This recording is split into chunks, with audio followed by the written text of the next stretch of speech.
From Washington, this is VOA News.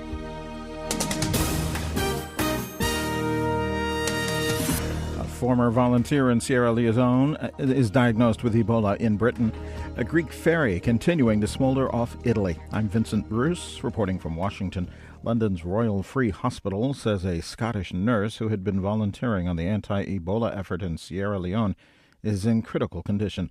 The nurse, named Pauline Cafferkey, is the first Ebola patient to be diagnosed in Britain. The hospital said Saturday that the condition of the nurse has deteriorated sharply over the past 2 days.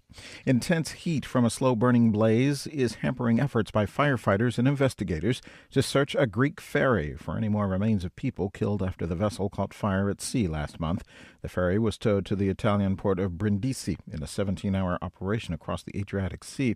Hercules Haralambidis of the Port Authority of Brindisi holds out hope for what searchers may eventually find. At this moment, we do not know what we are going to find when we are possible to enter into the garage of the ship, and we can only hope that we will not be confronted with a real tragedy. Prosecutors say they fear unregistered migrants were smuggled in cars and trucks on the ferry and may have perished in the flames.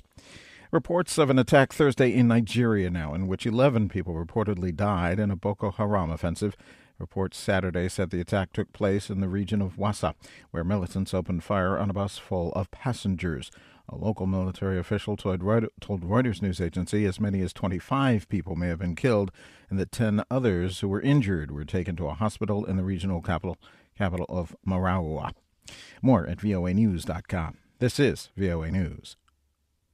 An Israeli official says Israel has decided to freeze about $125 million in tax revenues it collects for Palestinians in response to the Palestinians' efforts to join the International Criminal Court. The action was taken a day after Palestinian officials submitted documents to the United Nations to join the ICC.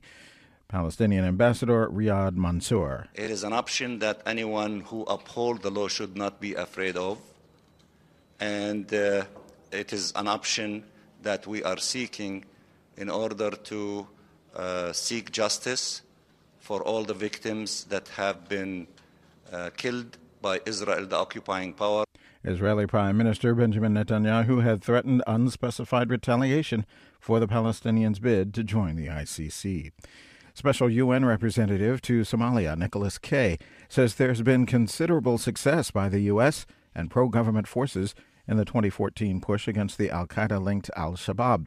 Kay spoke with VOA, saying the combined U.S. and pro-government efforts have led to the liberation of nearly 20 Somali towns from al-Shabaab militants and brought the country closer to full federal control. Indonesian search and recovery teams hunting for the wreck of an Air Asia passenger jet have located 4 large objects in the Java Sea as searchers try to reach the plane's fuselage to retrieve bodies believed to be inside and the aircraft's black boxes. The head of Indonesia's Search and Rescue Agency said all 4 of the objects were spotted in the priority search area. He said the largest one measured 18 meters long.